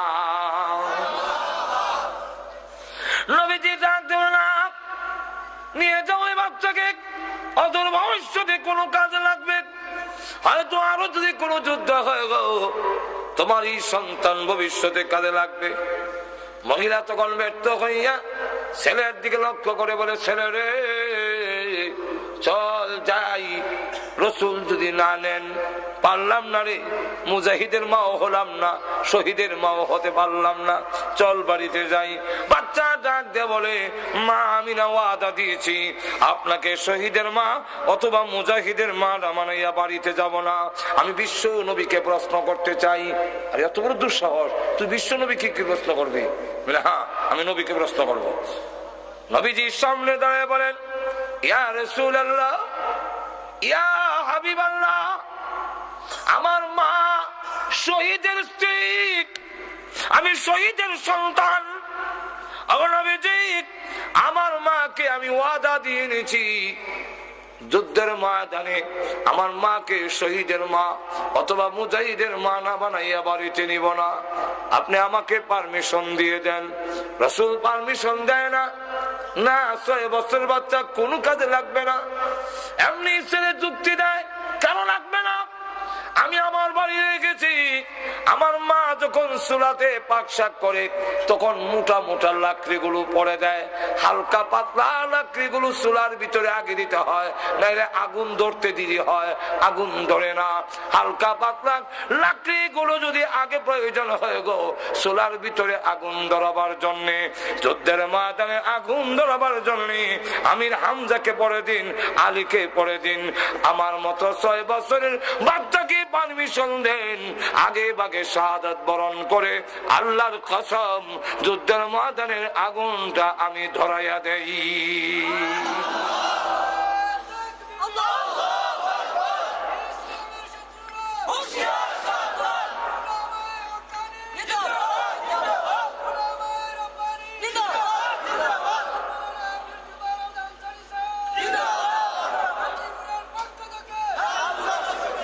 লক্ষ্য করে দেখেন, যে মাত্র এই কথা বলেছে নবী এবং সাহাবায়ে কেরাম চোখ বড় করে ফেলেছেন। এই 6 বছরের বাচ্চার জবান দিয়ে এমন কথা করতে বের হলো, এমনি দেখে জিবরাইল হাজির হয়ে গেছেন। নবীজি ডাক দিয়ে বলেন, নবীজি শুধু আপনি তালিকা করেছেন মুজাহিদের তা না, মহান আল্লাহ নিজেও তালিকা করেছেন। এই বাচ্চার মাকে জানাইয়া দেন আল্লাহ যেই তালিকা করেছেন এই বাচ্চার মার নামটাও আল্লাহ রেজিস্ট্রি করে ফেলেছে। লক্ষ্য করে দেখেন সাহাবায়ে কেরামের অন্তরে দুনিয়ার মহব্বত না, মহব্বত আল্লাহ এবং তার রসুলের। জোরে কোন ঠিক কিনা? আল্লাহ রসুল বলেন আখিরি জামানা যখন নাকি মুসলমান লাঞ্ছিত হুমানিত কেন হবে, তাদের ভিতরে দুনিয়ার মহব্বত এসে যাবে। এক হাদিসের মধ্যে আসছে, ইবনে হাজার আসকালানী থেকে বর্ণিত, ওইখানে উল্লেখ করেছেন রসুল বলেন সায়াকুনু ফি উম্মতি, আল্লাহ রসুল বলেন আমার উম্মতের মধ্যে আখিরি জামানা এমন একটি অবস্থা হবে 5টা জিনিসকে ভুলে যাবে আর 5টাকে মহব্বত করবে। 5টাকে যারা ভুলে যাবে 5টাকে মহব্বত করবে। যারাকে মহব্বত করার কথা নয় সেটাকে মহব্বত করবে, যেটা ভুলার কথা নয় সেটা যখন ভুলে যাবে আমি রসুল তাদের সাথে নাই, তারাও আমার সাথে না। বলবো না? অসুবিধা হইতেছে আপনাদের? কি কি রসুল বলেন ইউহিব্বুনাদ দুনিয়া ওয়া ইয়ানসাউনাল উকবা। প্রথম বলছেন ইউহিব্বুনা খামসান ওয়া ইয়ানসাউনা খামসা, 5টাকে মহব্বত করবে 5টাকে ভুলে যাবে। উল্টো হয়ে যাবে, উল্টা। প্রথম নম্বরটা হলো ইউহিব্বুনাদ দুনিয়া ওয়া ইয়ানসাউনাল উকবা, দুনিয়াকে মহব্বত করবে আখিরাত ভুলে যাবে।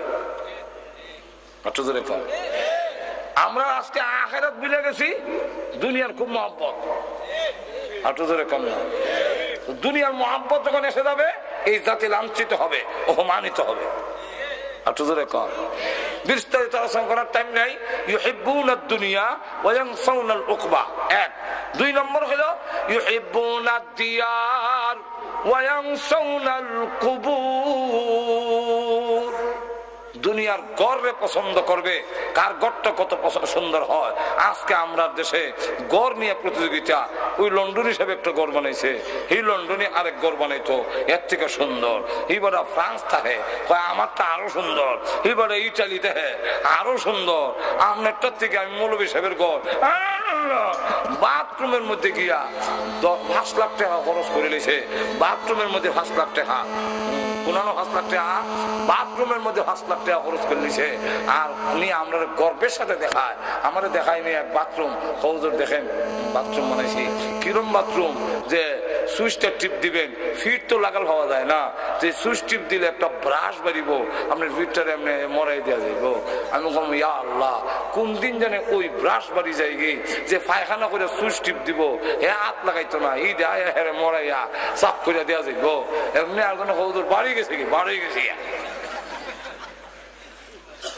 মাজরে কোন ঠিক কিনে। তুমি লক্ষ্য করে দেখেন আমরা অবস্থা হইল কার গড় কত সুন্দর, কিন্তু কবরের কথা ভুলে গেছে।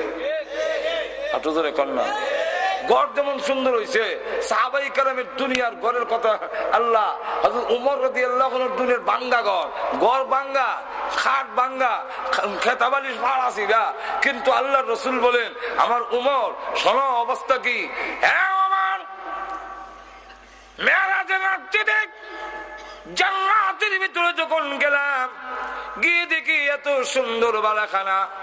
আমার জিন্দেগিতে এত সুন্দর দামি পাথর আর সুন্দর কারুকার্য কোন বালাখানা দেখিও নাই, কল্পনাও করি নাই। এরা আমার আমি রসুলের পর্যন্ত আকর্ষণ হয়ে গেছে, আমারও লোভ লেগে গেছে।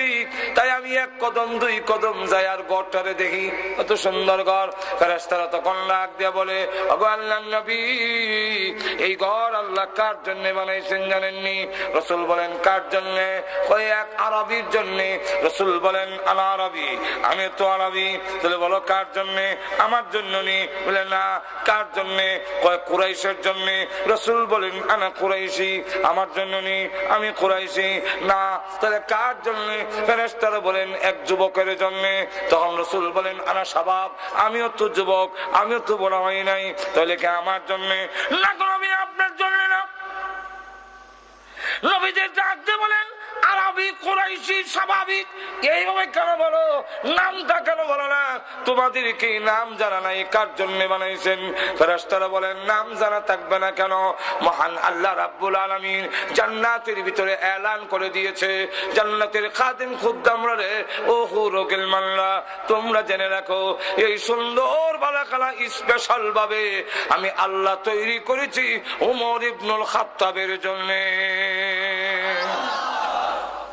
তাদের দুনিয়ার বালাখানা সুন্দর নয়, কিন্তু আখিরাতের বালাখানা সুন্দর। একটু জোরে কোন নয়। আর আমরা লাগি গেছি গড় সুন্দর হঠাৎ, খবর গেছি একবারে বাদ। জোরে কোন ঠিক কিনা? তাই রাসূল বলেন, ইউহিব্বুনা দিয়ার ওয়া ইয়ানসাউনাল কুবুর। গেল দুই। তিন নম্বর হলো ইউহিব্বুনাল ইয়াল ওয়া ইয়ানসাউনাল হুর। দুনিয়ার বউ পরিজনকে মহব্বত করবে, দুনিয়ার বউরে মহব্বত করে, এমন মহব্বত বউর লেগে দাঁড়িয়ে রাখতে পারে না। আমার একজনে জিগায়, ওদের দাঁড়িয়ে না রাখলে কোনো গুনাহ নেই। আমি তো আমার জিগায় আর শরীক করে লাভ কিটা? আমার জিগাইতে হয়েছে আবার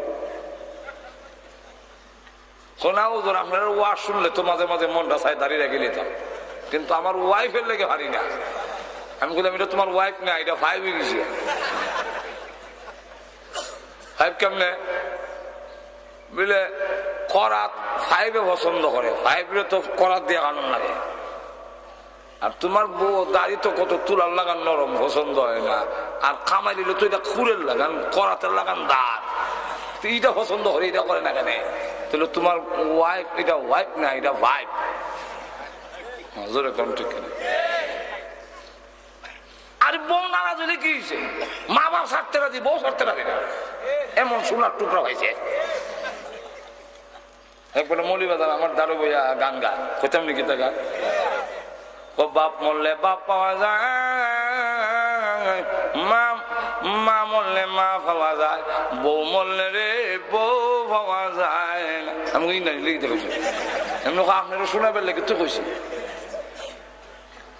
আপনার ওয়াজও খামো লাগবো, আমার বলে ওয়াজে খামো লাগবো, এর লেগে এমন কিটা ওই একবার বাপ মরে গেছি তো আত্মীয় স্বজন লোকেরা কয় বাবা খাইন না, কি করবো আয়াত নাই, একদিন তো তুমি মরবা আমি মরবো, সবর হলো যাক, তোমার বাপ মরছে কি হয়েছে, আমরা তো আছি।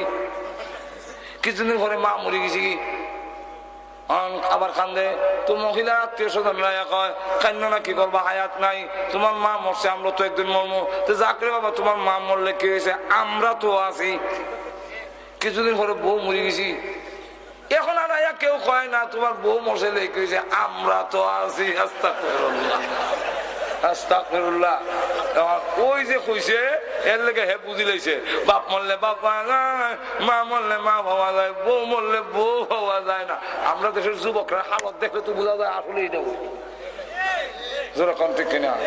আর দেখেন বউ মরলে বউ পাওয়া যাবে, মা বাপ বিদায় হলে পৃথিবীতে মা বাপ আর ফিরে পাওয়া যাবে না। আপনি বিদায় হয়ে গেলে আমি ধৈর্য ধরে যদি তাকি গো কিয়ামতের মাঠে আপনাকে চিনতে যেন আমার অসুবিধা না হয়। সাহাবী ডাক দিয়ে বলে, গো চিনে রাখতে হবে না, তুমি যদি ধৈর্য ধরে রাখতে পারো যে আল্লাহর দ্বীনের জন্য শাহাদাত বরণ করব, ওই আল্লাহ নিজেই তোমার আর আমার পরিচয় করাইয়া দিবে।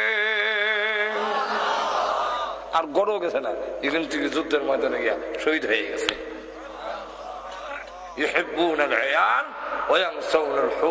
আল্লাহ রসুল বলেন পরিবার খুব মহব্বত করব, কিন্তু হুড়হুড়ি বুলি লইব। এই অবস্থা আমরা হুড়হুড়ি বুলি লইছি, বউ থেকে তো সুন্দর হুড়হুড়ি অপেক্ষা আছে। কালো সাহাবিরে রসুল পাঠাইছেন এক বিয়া করে গেলে, খালা গরিব না সেন্টার ঠিক নাই, তো বাড়ির সামনে গিয়া কয়, আসসালামু আলাইকুম, আপনার মেয়ের সুন্দরী রূপসী রে আমার কাছে বিয়া দিবার লেগে প্রস্তাব লই আসলাম। কই থেকে আইছো? আনা মিন রাসূলিল্লাহ, রসুলের কাছ থেকে আইছি। সাহাবি বুঝতে বুঝি লইছে যে রসুলের দরবার থেকে উঠতে হ্যাঁ আমার বাইতেছি বিয়া করতো, রসুল যে ফাটাইছেন এটা উনি বুঝেন নাই, তাই তিনি না সেন্টার ঠিক নেই, খালা বেলা। আর আমি হইলাম ধনী মানুষ, আর আমার মেয়ে এলো মদিনার হুড়পুরি, এবার প্রস্তাব লই আইছে, না দাম দিত না। উনি দাঁড়ায় কয়, দিলে দেন, না দিলে নাই। আল্লাহ রসুল বলছেন আমি জান্নাতি হব, জান্নাতের হুড়পুরি আমার অপেক্ষায় আছে, আপনার হুড়ির লেগে আমি অত পাগল না। সুবহানাল্লাহ। লক্ষ্য করে দেখেন, 3 নম্বরটা হইল ইউহিব্বুনাল ইবাদ ওয়া ইয়ানসাউনাল হুর। টাইম আছে না আমার কথা বন্ধু না, আর কোন বক্তা আছে না এতে দিচ্ছে কেন? জানেন না কেন? সুবহানাল্লাহ। আমি তো ডাইনিমামে দেখি কেউ আসেনি, না আমরা তো 4টা 5টা সহ্য হয়নি। বর্দশী তাড়াতাড়ি, বর্দশী সবাই তাড়াতাড়ি। এখন লক্ষ্য করেন, আখেরি মতো টাইম বেশি নাই, আমি নাই, আমি তো নাই দিকে ঠেলতেছি। এখন লক্ষ্য করে দেখেন, ইউহিব্বুনাল আয়াল ওয়া ইয়ানসাউনাল হুর, এগুলো 4 নম্বর। 5 নম্বরটা হলো ইউহিব্বুনান নাফসা ওয়া ইয়ানসাউনাল্লাহ, নিজের মহব্বত করবে। ওটা শুরু গেছি, আমার কথা শেষ হয়েছে, কথা শেষ হয়েছে তো উঠি এখানে। আমার তো আসল ঘটনা রয়েছে, আসলটা নজরে কন্টেক্ট কেনে আসলটা কোনটা? রসুল বলেন যে ইউহিব্বুনাদ দুনিয়া ইউহিব্বুদ দুনিয়া, পতনের কারণ কি? কান্না সিরাজে খাইব। মুসলমানের পতনের কারণটা কি এবং আমাদের করণীয় কি? আমাদের করণীয় হইল, যদি এই অবস্থার থেকে পেতে চাও, যদি মুক্তি পেতে চাও, তাহলে প্রথম নম্বর হইল দুনিয়ার মহব্বত কমাইয়া আখিরাতের মহব্বত, আল্লাহ এবং তার রসুলের মহব্বত অন্তরে ফিট করো। 2 নম্বরটা হইল কারাহিয়াতুল মউত, মউতের ভয় হইছে, মউতের ভয়। যারা নাকি লন্ডন জন্ম হইছে আর বাড়ি গরু নকরি দিছে, হ্যাঁ হাঞ্জি ঘুরাইবার লেগে অত দরকার নাই, খারাপ বড়া আইতো না, খারাপ বড়া বইয়ে থেকে জান বাসা না, খারাপ আইতো না মাজুরে কন্টে খেনা কেন লেগা হেরি গেল বাড়ি ঘর বালা না, হিঙ্গালে বাড়ি ঘর বালা। আর যারা নাকি লন্ডন থেকে বাংলাদেশের সিলেটের ঘর বাড়ি বালা, তার মন কানে কতখানে সিলেট হইতো। সাহাবাই কারাম আল্লাহওয়ালারা পরকালের ঘর বালা, কতখানে খালি যাইতো জান্নাতের ঘরে। আর আমরা পরকাল বালা না, ইগেনের গাড়িটা বালা, ইগেনের ঘরটা বালা, তাই আমার মন ইদিকে টানে, এদিকে টানে, জোরে কম ঠিক না। আপনারও ধরে লইছে মৌতের ভয়। সাহাবাই কারাম মৌতের তামান্না নিয়ে, শাহাদাতের তামান্না নিয়ে যখন ঝাবাইয়া পড়তো, যেই জাতি মৃত্যুর তামান্না নিয়ে ঝাবাইয়া পড়বে, এই জাতিকে দমায় রাখার মতো ক্ষমতা পৃথিবীর কোন শক্তির নাই।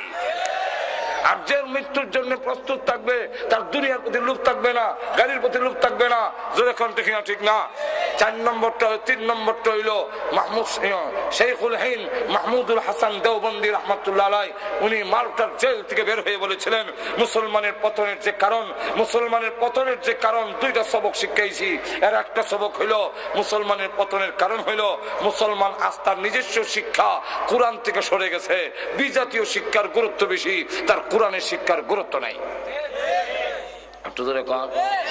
4 নম্বরটা হইল যে মুসলমানের ভিতরে ইখতিলাফ, এবিলে দলিন, এবিলে জলিন, এবিলে তলিন, এবিলে খাড়া, এবিলে বুয়া, এবিলে রুকুত। এমিলে বইয়া দূরত পড়লে ওয়াহাবি, আর বইয়া সালাম দিলে ওয়াহাবি, আর খারিয়া সালাম দিলে ওয়াহাবি। এটাই যদি হয়, আপনারা দেখেন কত বড় আমরা তার ঢুকাই দিছে। বইয়া দূরত পড়লে যদি ওয়াহাবি হয়, বইয়া সালাম দিলে যদি ওয়াহাবি হয়, তো যে আমরা কইব ওয়াহাবি, হে ও ওয়াহাবি, এর 14 গোষ্ঠী ওয়াহাবি। বুঝলে কেমনে? বলে নামাজের মধ্যে বইয়া দূরত গুলি করে, খারিয়া কেউ করে না। নামাজের দূরত নাই, বইয়া না খারা সালাম আসেনি নাই বিলে। আসসালামু আলাইকা ইউহান নবী আছে না নামাজ, তাহলে এরা কয় নাই তো ইমাম সাহেব আসসালামু আলাইকা ইউহান নবী ওয়া রাহমাতুল্লাহ।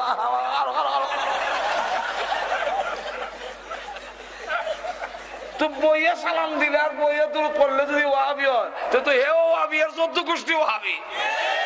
মাজুর এখন ঠিক কিনা? সুতরাং কে দলিল আর জল্লিন যদি জিগায় বলে হাসরের দিন, এই বেটা তুই দলিল না জল্লিন বলে বিচার উপরে আগে আলহামদু খাও, তখন আলহামদু গিয়া দেখা দেবো আমরা 95% জন আলহামদুলিল্লাহ রাবে।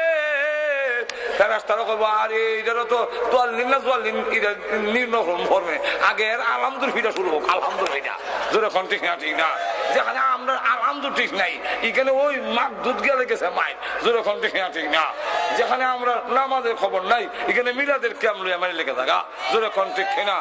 যেখানে সারা বছর রাসূলের অনুষ্ঠানের খবর নাই, আর রবিউল আউয়াল আইলে গরম হয়ে থাকা। নাই রবিউল আউয়াল আসলে নবী আপনার গুণগান গাই, রবিউল আউয়াল গেলে পরে নবী গো আপনাকে আমরা ভুলে যাই। দুরূদ পড়ি, মিলাদ পড়ি, কিয়াম করি, আর কত জশ্নে জুলুসের মিছিল করি, জিলাপি মিষ্টি তুষার শিল্লি খাই, মিছিলকারীদের চেহারার দিকে চাইলে পরে দাড়ির বংশ নাই। জোরে কোন ঠিক কিনা? অত পাগল হয়েছ দাড়ি কই, অত পাগল হয়েছ তোমার দাড়ি কই, নবীর দাড়ি কই এখানে হাত দিবেন। জোরে কোন ঠিক কিনা? সুতরাং মুসলমান দুনিয়ার মহব্বত কমাও, আর তুমি মৃত্যুর জন্য 24 ঘন্টা প্রস্তুত থেকে কোরআন তোমার আসল শিক্ষানীতি গ্রহণ করে ঐক্যবদ্ধ হয়ে যদি মুসলিম জাতি আজ ময়দানে নামে, পৃথিবীর কোন শক্তি মুসলমানের গায়ে হাত লাগাবার ক্ষমতা না। ঠিক কিনা? আল্লাহ রাব্বুল আলামিন আমাদের তৌফিক দান করুন, সকলে বলেন আমিন। কেউ উঠবেন না। বন্ধুপ্রতি হযরত মাওলানা মমতাজউদ্দিন বড় দেশি শুধু দেশুস নাই, বাড়িও বড় দেশ, বাইসাও বড় বাইসা, ওগল বেলকি তো এখানো দেখতে তুই বলে মাশাআল্লাহ। এখন লক্ষ্য করে দেখেন, মেহরবানি করে হযরত মাওলানা পরদেশী সাহেব দামাত বরকাতুহুম কত সুন্দর ওয়াজ। এটা আমার তো আপনারা ওয়াজ করে বুঝেন লাগতো না, উনার সম্বন্ধে তো আমার থেকে আপনারা বেশি জানেন। কিন্তু ইয়ার পরেও হুজুর দোয়া করবেন, আলোচনা করবেন, দোয়াটা করে যান। দোয়া আমি করবো না, দোয়া উনার না করতাম পারি, আমার কথা রাখবেন নি, আপনারা উনার ওয়াজ শুনে করে যাইবা। ধরে এখন ঠিক কিনা? ইনশাল্লাহ বাঙালি ইনশাল্লাহ আছে। اللهم آمين. ربنا ظلمنا أنفسنا وإن لم تغفر لنا وترحمنا لنكونن من الخاسرين. ربنا اغفر لنا ولوالدينا رب ارحمهما كما ربياني صغيرا. রব্বুল আলামিন আমাদের জিন্দেগির গুনাহ মাফ করে দাও আল্লাহ। আমাদের মধ্যে যারা বিমারি আছেন শিফা করে দাও। আমাদের আওলাদ গুলোর নামাজি দিনদার বানায়া দাও আল্লাহ। স্বামী স্ত্রীর মধ্যে মিল মহব্বত বাড়াইয়া দাও রব্বুল আলামিন। আল্লাহ তাআলা ও প্রভু, আজকের এই মাহফিলের আয়োজন যারা করেছেন, শোনার জন্য যারা এসেছেন, আয় আল্লাহ দেশ বিদেশ থেকে যারা সাহায্য করেছেন, বিশেষ করে হযরত মাওলানা রফিক আহমদ সাহেব আল্লাহ সহ আল্লাহ সকলকে আল্লাহ তুমি মাফ করে দাও। সকলের মনের আশা পূরণ করে দাও। সকলের জন্য জাহান্নামের আগুন হারাম করে দাও রব্বুল আলামিন। আমাদের পক্ষ থেকে লাখ কোটি দুরূদ ও সালাম সোনার মদিনা পৌঁছাইয়া দাও। যত মুমিন মুমিনাত কবরে ঘুমাইয়াছেন সকলের কবরের আযাব মাফ করে দাও। বিশেষ করে আমাদের মা বাবার কবরে জান্নাতের বাগান বানাইয়া দাও ইয়া আল্লাহ। এই এলাকার মাটির নিচে যত মুর্দা ঘুমাইয়াছেন সকলের কবরে জান্নাতের বাগান বানাইয়া দাও আয় আল্লাহ এই দেশের বড় বড় ওলি গাউস কুতুব, আল্লাহ শেখ মামুর খানি, আল্লাহ হুজুর ফিরি সাহেব সহ, আল্লাহ